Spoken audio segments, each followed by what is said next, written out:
Drink it in, man. Touchdown, Detroit Lions! Cornbread!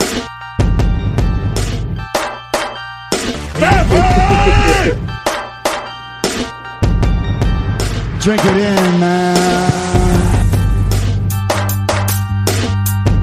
Oh, Darius! How big are you, young man? How big are you?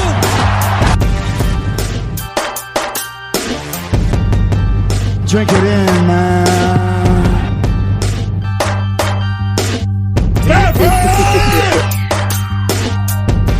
How about that quarterback? He's something else.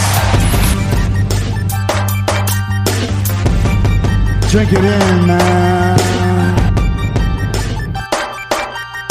Cornbread!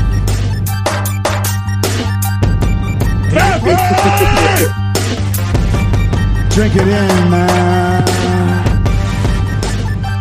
Pack the bag! Start the plane! This game is over! It is over!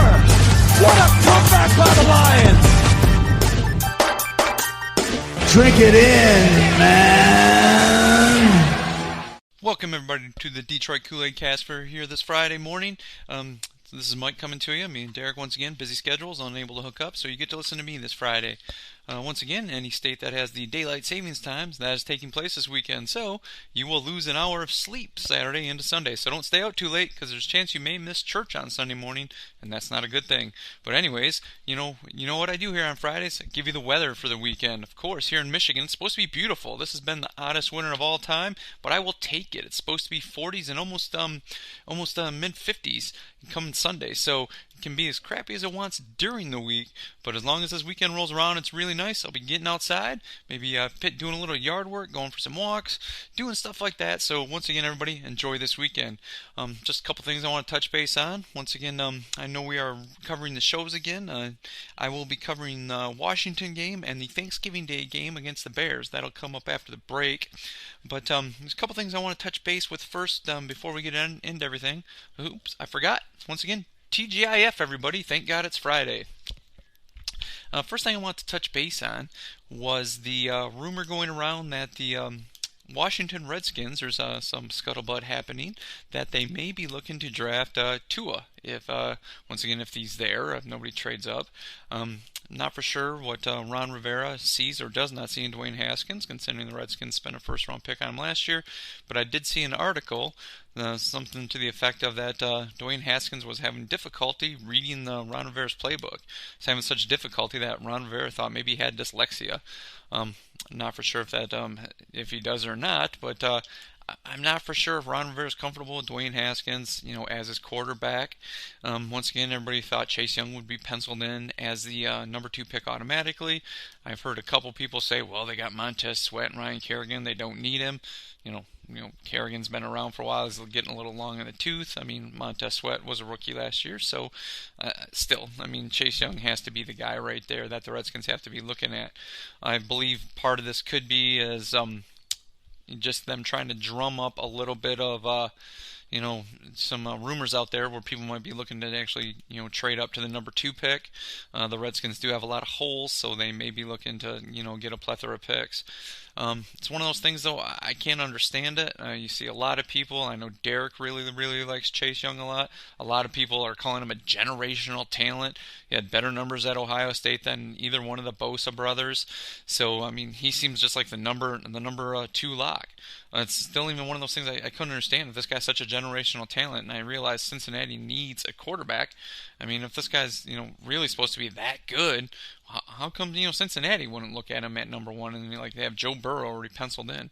But I know a lot of Lions fans are liking the sounds of this. With the Redskins maybe looking to take another quarterback in the first round, and going with Tua as opposed to Dwayne Haskins. Now, Ron Rivera's not one of those coaches that, that's, been a long-time coordinator. He's been around the block. He's coached, obviously a head coach for a while, so he does have some cachet to say, I want to draft this guy. I don't like who's here. So if he wants to go with Tua, having Chase Young fall to the Lions, I know a lot of Lions fans would be happy with that.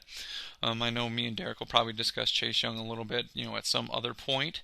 But Chase Young, I mean, I know the Lions do need some pass rush ability, and they need to, be able to get to the quarterback, get quarterbacks uncomfortable in the pocket. And Chase Young on the other end of the line, with Trey Flowers on one end, would definitely help do that. So, either way, I think the scuttlebutt about the Redskins taking two, I think that's just a smokescreen. Maybe thinking Miami or Oakland willing to give up a bunch of picks to trade up to the number 2 spot. In that way, the Redskins would be able to fill some more holes. But if that was to happen, I mean, once again, Chase Young falling the Lions isn't really that bad of a thing. So. Another thing I want to touch base on, I was watching video on Matt Patricia. He joined the Good Morning Football crew as they were in Indianapolis for the combine that took place. Talked to Mr. Schrager there. I know one of the things that he said was that he was very happy that Matt Stafford was the quarterback here in Detroit. He did state that actually Matt Stafford was one of the reasons why he came to Detroit, and he would like him to keep him as the quarterback on the team. I know there's always, me and Derek have talked about this, trade him, but once again, we believe that the cap hit would be too much, and I don't think the Lions are interested in doing that, considering everybody's come out and said that, Stafford's here, Stafford's going to be the quarterback. But along with Matt Patricia saying that he was happy with Stafford, I mean, he did have some other things I thought was a little bit of coach speak, happy with the way the direction the team's going, they're going to be better. It's going to be, pretty much, coach speak at this time of year for a team that's picking number 3. I do particularly like how Matt Patricia is one of those coaches that he never looks to throw his team under the bus. One thing I do wish at this point, I wish he'd kind of get rid of the pencil out from behind the ear. I think Derek's a fan of that.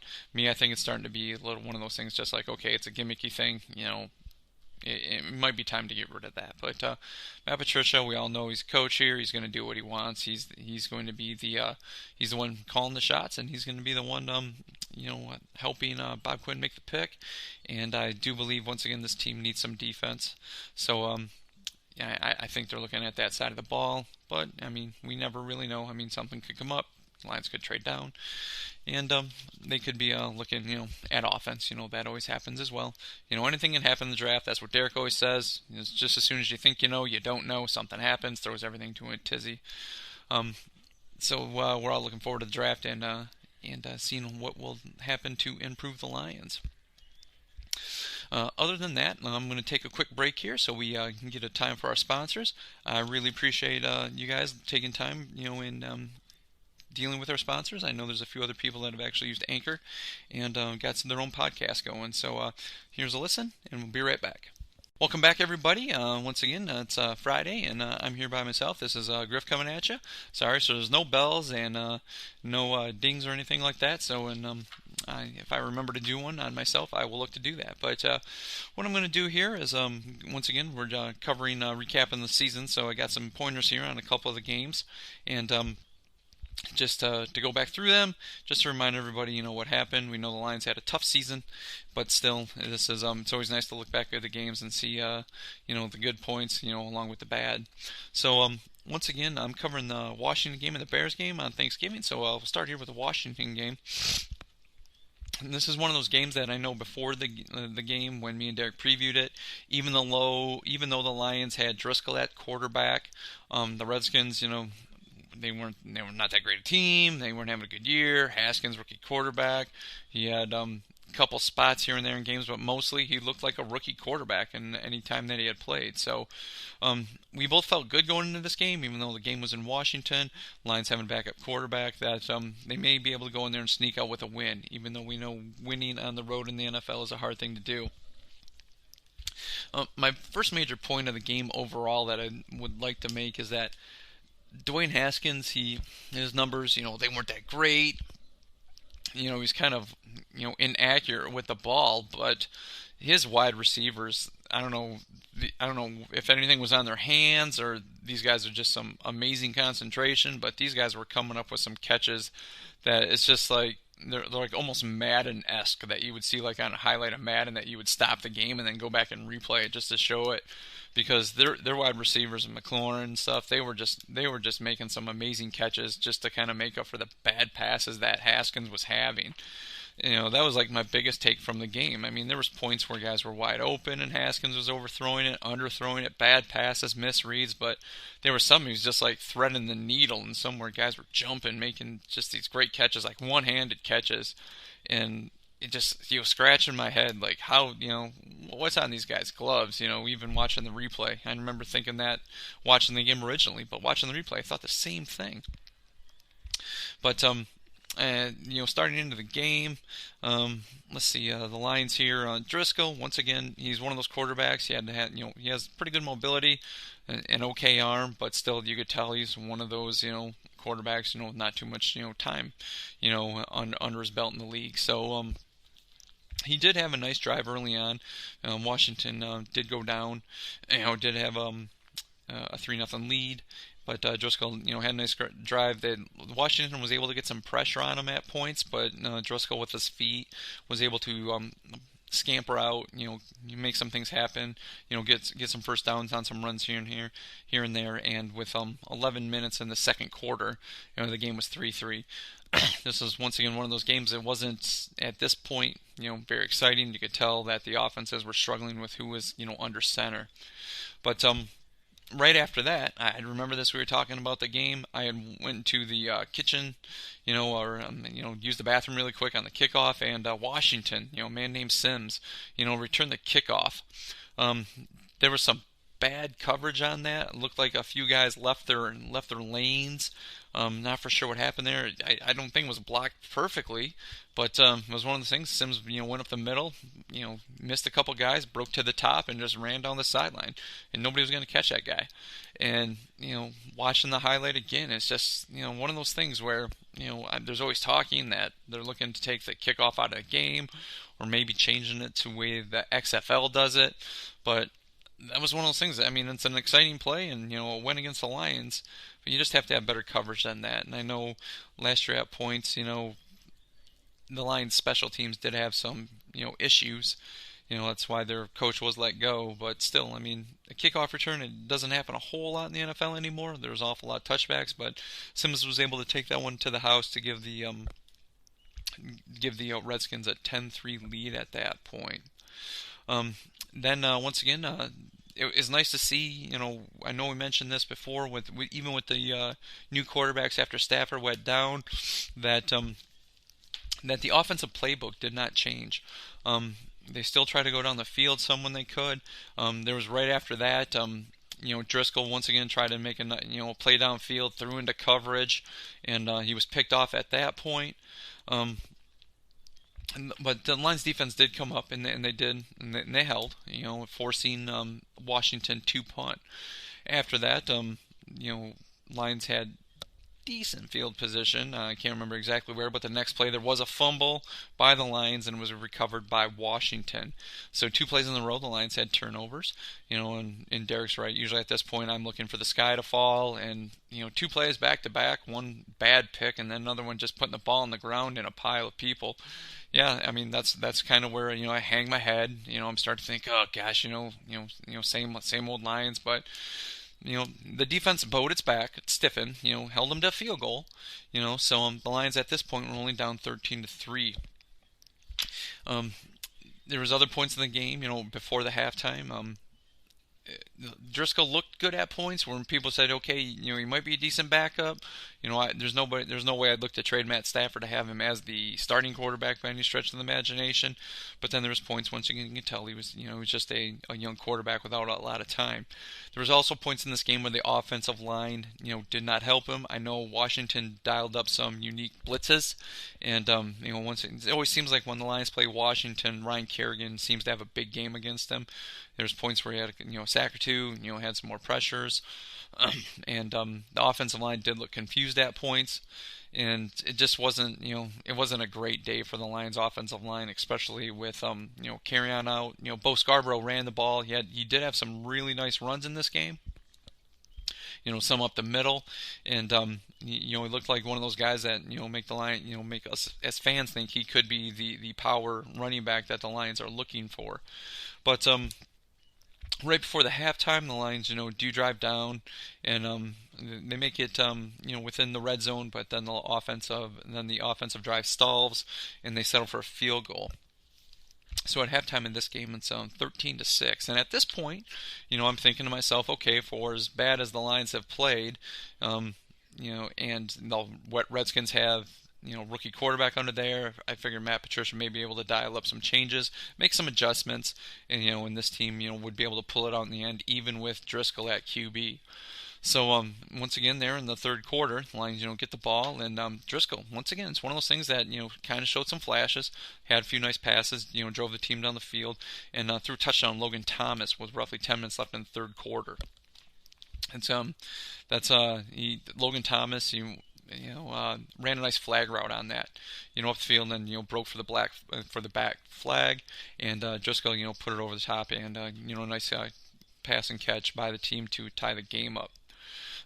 And once again, a couple things happened, and Derek, this is for you. Jared Davis had a nice sack, blitz right up the middle.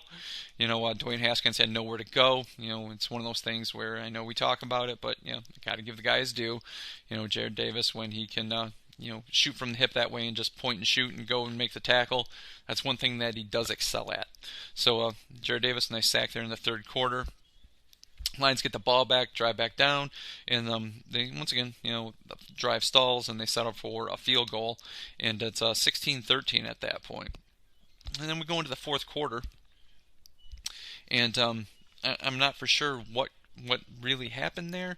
I don't know if the Lions, there was points where it seemed the Lions bring a little pressure, but then once again, they kind of did what we saw later in the year. They didn't get nearly as much pressure as they had at other points in the game. Dwayne Haskins seemed to settle in a little bit more. His wide receivers once again made a few more of those catches that, make us wonder what was on their gloves, what special, scientific substance was on their gloves to give these guys the opportunity to catch everything thrown in their way. But the Redskins put a couple drives together. The Lions didn't get too much pressure on those on the last drives. They went down at one point, kicked a field goal, and then the Lions got the ball back. And then I realized the Lions were trying to drive down the field late in the game to try to get into scoring position to pull the game out. But once again, Driscoll threw another bad interception. Over the middle, guy was well covered. Washington just stepped right in front of the pass, just jumped the route and threw right in the hands, and got the interception there. Couple more plays. One of the plays, once again, that brought to my mind, I know me and Derek not laughed, but kind of debated. It's like, well, how come nobody was guarding Adrian Peterson out of the backfield? I remember Derek saying, like, what had Adrian Peterson done all day to put somebody on him? Which I can see his point on that, but still, he's on the field. He's a pass-eligible, wide receiver. Somebody can catch the ball, and still he was out in the flat, and he was able to catch the ball, make a man miss, scamper up the sideline for a big gain to help them get back into field goal range. And then once again, late in the game, the Redskins were able to kind of salt it away. They got the field goal, take a 19-16 lead. And then late in the game, there was another interception, end of the game. But where was Dwayne Haskins? He wasn't there under center to take the final kneel down. He was too busy, taking selfies with the crowd. I don't know if that's immaturity. I mean, happy he got his first win. I understand that, but gosh, dude, I mean, that's kind of one of the most classless things I've seen out of any pro. Is just like, I'm going to go take selfies with the fans after my first win while the game is still happening.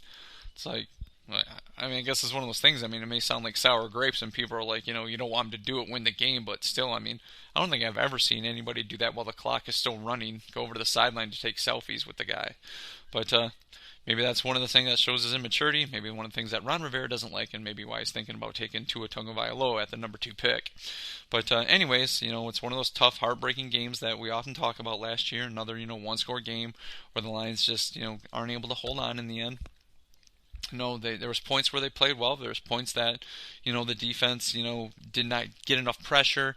Got wide receivers were wide open, but like I said, the wide receivers in this game really made some catches that were, I mean, you just have to, give them credit. They were just amazing catches, but that's just a tough loss right there for the Lions at this point in the season. But then after that, we know it's a short week. It's a short, plane ride back from Washington, D.C. to Detroit, and the Lions are going to have to play on Thanksgiving. And I know once again it's a hard luck season, and a lot of America, is not, happy to see the Lions when they're having a bad, year on Thanksgiving. But still, it's our game. Leave us alone. We're the ones that started it. We're not going to lose it. Sorry we've had some bad years, and we haven't been able to watch all all-star teams, and the Dallas Cowboys, they play at 4:30, so you can sit around and watch those guys, and we all know they'll get the calls on Thanksgiving. But the Lions are here. It's our game, and I was more than happy to after while eating, pony up and watch this game as well. I love Thanksgiving. Always have great memories of this game as a kid. Even now, I still love to watch it, even with the times that the hard luck years the Lions have had. So let's get into this game. Once again, the Bears quarterback, Mitch. It'll always be Mitch. He comes down. Bears get the opening kickoff. Cordell Patterson takes it out, gets a nice return. Patterson's one of the most dangerous return men in the game. We all know that. He's one of those guys, it seems like no matter what, you always want the guy to return it. It always seems like he's going to get it past the 25 no matter what, or he has a major chance of breaking it. So, once again, the kickoff coverage on it, not that great for the Lions. So, Mitch, he's able to drive the Bears down the field on the opening drive. Lions didn't have too much pressure on him, and they go up on 7-0 early in the game. And at this point, I'm just like, gosh, guys, it's gonna be a long game. I realize Driscoll got hurt the last game, and Blau is now the quarterback. It's the first time we've all seen him. Lions traded for Blau at the end of the preseason, so we're all kind of interested to see what this guy can do. So once again, Blau's out there, and Darrell Bevell keeps the playbook the same, no matter who's in there at quarterback. Comes out there, and Blau just throws a great deep ball. Kenny Galladay, double move, and he's by the defense. Blau just puts it out there, and Kenny runs underneath it. Scampers in for the 78-yard touchdown. It's just one of those things. I'm like, whoa, it really opened my eyes right there. I'm thinking, okay, this is going to be great. It's going to be one of those games we throw caution to the wind. We're going to keep, playing hard, and once again, won't change the playbook just because we're down to our third string quarterback. From that point on, in the first half, Blau, looked, really, really good. It seemed like the Bears were just kind of like sitting back, hoping at this point that, they would allow him to make mistakes, either with their coverage, or just maybe not reading the right defense, maybe tricking him. But you have to admit, Blau looked good early. He had some nice passes to Kenny Galladay, who had a big game this day, well over 100 yards receiving on like 4 or 5 catches. Marvin Jones, his stats weren't as prolific as Kenny Galladay's this game, but once again, he had some nice catches. He seemed to get open as well, early on. Lions get the ball back after holding the Bears to the punt. Blau drives him down again, finds just the aforementioned, Marvin Jones in the end zone for a touchdown. Lions are up 14-7 at this point, looking really good, on Thanksgiving. We realize at this point as fans that there's, more losses, you get a better draft pick, but it's always nice to see them win on Thanksgiving, so I was pretty happy. Offense was looking good. The defense, had settled in after, that early drive by Mitch and the Bears, and Lions were up 14-7 at this point. And then right after that, Lions go kick off, and it's like that onside kick that wasn't an onside kick. Not for sure if, somebody slipped, stumbled, a misplant, but that ball, shot right at the Bears front line on the kick return team, bounced off them, and the Lions recover. So that's one of those things that afterwards they were like, oh no, that was just a miss hit, we didn't plan it. But I can't understand why more teams don't do that early on or at some point in the game. It's just teams aren't looking for it. All coaches say look for it, keep in mind, watch it, but I don't think they really believe that they're actually going to onside kick at that point. So, the Lions jumped on the ball. They took advantage of the Bears' first line, just turning to look to block, return on the block, and they got the ball. They got the ball right there, but Lions weren't able to do anything with it. They punted away, but then once again the Lions defense held up again. Blau, once again, had another nice deep ball to Kenny Boy at about 5.5 in the second quarter to move the ball down there. And at that point, it looked like the drive was about to stall out, but then the Bears got called for roughing the passer, and it continued with the drive. And it might be one of those things where Bears fans be like, "Oh, it wasn't that bad. I don't know if you want to call that roughing the passer." It was. That was the new NFL roughing the passer, and I guess you really can't complain about it. Bears fan, sorry. I know I often complain like those calls go against the Lions, but they got one here. So once again, I'll take it. I'm always more than willing to take those calls for the Lions. Lions had the ball for a couple more minutes, but once again the drive stalls, and they go up 17-7. Then the Bears, like right before halftime, they're able to, I don't know if they went into like some sort of soft prevent defense, the Lions did, but the Bears moved the ball down the field, got within field goal range, and took some of the momentum away from the Lions by kicking a field goal and only being down 17-10 at the half. The third quarter, at this point, Lions are up 17-10. I'm happy, half a game, Blau's looking good. And going into the second half, the defense is playing pretty well. Even though Mitch is having some time to throw the ball and he's finding his receivers, but still, we're up at half. I'm good with that. Second half rolls around, Lions get the ball, they punt it away, Bears get the ball back, and at about the 10.5 minute mark, my boy, Big Play Slay, comes up with a nice interception, to stall the Bears drive. And I'm always one of those things. I think Slay only had 2 or 3 picks last year. Can't remember right off the top of my head, but a lot of teams didn't throw his way. So him getting the pick, that amped up the crowd, made me hyped up. I'm like, great, we got the ball back, and we can go down and score, and that's what I'm hoping for. But at that point, the Bears had made some adjustments. I don't know if they did some more, disguise the coverages a little better. They really increased the pressure in the second half as well. I thought they brought some more blitzes against Blau, but he didn't look nearly as comfortable in the second half as he did in the first half. Once again, rookie quarterback, it's come to be expected. It just seemed like, the clock struck midnight, and, the pumpkin went back to, the carriage went back to the pumpkin, and Cinderella returned back to, being a housemaid. And, Blau just did not look that comfortable in the second half. So, there was points in this game, I'm like, come on, I'm just like, just hold on. Let's just get the W. Just, defense is playing good. Just hold on. Don't make any mistakes. Offense, just, keep the ball. Just, try to do something. Let's get the run game going just to kind of burn the clock. But, one of those things where the Lions had a drive, they punted it away. Then the Bears, once again, I don't know, Mitch has some elixir against the Lions where he just becomes, Joe Montana, and he's just able to hit all these passes, and he drives the ball down the field, and he hits Horsted, the tight end. I know you're all saying who. The same Horsted who had a touchdown against for the Bears a few weeks before in Chicago.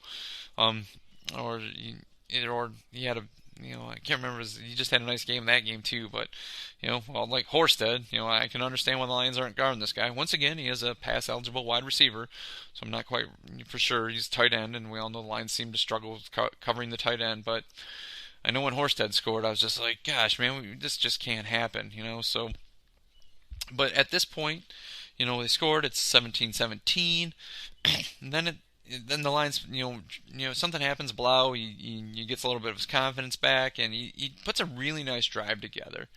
And it gets down. They're in the red zone. They're close. I mean, I believe they're within the 10. It's 3rd and 1, and McKissick's at running back, and I know there's probably certain offensive sets for certain guys, and it's 1 yard, and it didn't seem to be like one of those you hear the term like, oh, that's a short one or a long 1 yard, almost 2 yards. No, it seemed to be just around maybe 1 yard, something like that. And McKissick's in there, and he gets the ball, and he has the edge. And we realize McKissick's fast, but he tried to even go farther to the outside. If he cuts it up right then and there, he gets the 1 yard. That's all we're looking for. I mean, he's looking for the home run play, just scoring the touchdown, but cut it up. Just get the 1 yard, and you'll be fine. That's what you needed right there. No, instead he tries to bounce it outside, and Fuller comes up from the corner spot, dives in, makes a shoestring tackle, and McKissick goes down short of the first down marker.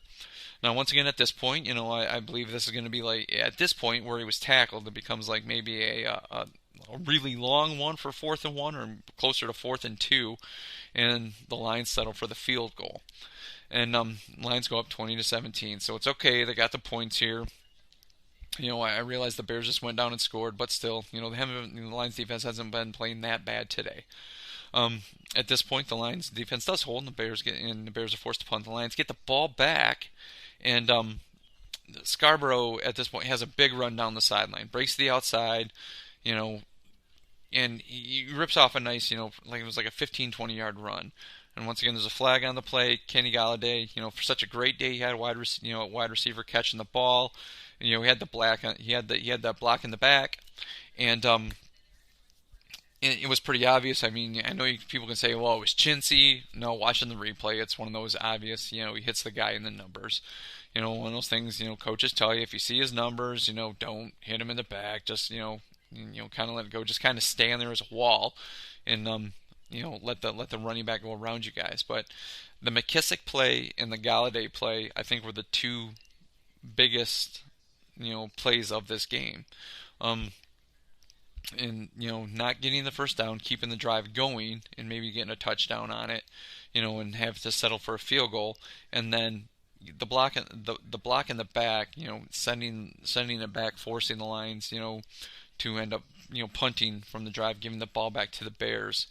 The line at that point, once again, I don't know what it is. Mitch, finds life. I'm going to beat the Lions because I'm Mitch Trubisky. I'm terrible against every other team, but for some odd reason, I show up against the Lions. He's able to, feed these passes in there, to the wide receiver Miller on the Bears. The worst part was, Miller was running routes against Justin Coleman, the big signing that the Lions had in the offseason. We all know that. And one of the catches down the sideline to put it near the end zone, I don't know. Coleman had decent position, but I guess you got to hand it to Mitch at that point. He just made a great catch. Miller made a great throw. Miller made a nice catch to put it, within the 10-yard line. And at that point, the Bears go in for the score to go up 24-20. Now, the Lions do get the ball back late in the game, and maybe looking for Blau to do some magic. But at one point, it's like 3rd down, and Blau gets sacked, and it's gonna it's like 2nd down, he gets sacked, and it's like 3rd and 22. It's pretty much 3rd and a mile. And at this point, he just throws the ball up for grabs, down the field, hoping to get a first down, and it's a pick. Bears pick it off, and that pretty much ends the game right there. A tough luck loss, on Thanksgiving, right after a tough luck loss on the road, in Washington. So, man, in a short week, the Lions lost 2 tough games, to 2 teams that were very beatable, even with what the Lions had on the field, going down 24-20. So just a rough week. Once again, it was nice to see family and friends on Thanksgiving, and but still, tough luck loss, for the Lions, going into the long break. So, but still, this kind of showed where the Lions were at. They did have some pieces here and there. I would still, like for this year, I wouldn't want to put my eggs in the basket of the Driscoll or Blau as the backup quarterback for these guys. I know at points last year, I was just like, maybe give them some snaps, see a little more. But I think throughout the year, as it wore on, especially with Blau, we saw that once teams saw a little more tape on him, they were able to figure him out, confuse him more, and he didn't look nearly as good as he did from the start. So that happens a lot. It's the NFL. There's a lot, that's where the best coaches are. So at this point, it's a hard luck season, and right now the Lions are just playing for pride. The infamous, playing for pride term that everybody uses, and we're all like, saying, why don't we just lose out? We get the best draft pick we can. So that's pretty much this week, covering these 2 games. I know next week me and Derek will be back. Once again, if you guys want to hit me up on Twitter, feel free to give me a shot at Grifka. That's GRIFKADKC. Or call in on the line or text at 989-272-3484. Once again, that line is 989-272-3484. And I know it's been nice talking to you guys this week. Sorry, once again, I didn't have any bells for you guys this week. And once again, I know I like the shameless plugs of hit me online. At Twitter. Once again, that's at GrifkaDKC, or please hit up Derek Oakery. That's at Derek Oakery. That's DEREK OKRIE. Both of us love to hear from you guys. Talk to you guys. Tell us what you want us to talk about. If you have any questions for us that would like us to answer on the show, give us a good question. We'll answer it here for you. And that's all I really have. So once again, just to let you guys know, is there anything else that I have for you guys this week? Nope. So that's all I got. Once again, go Lions. Everybody, drink it in. Have a good weekend. Bye. Pack the bag, start the plane. This game is over. It is over. What a comeback by the Lions. Drink it in, man.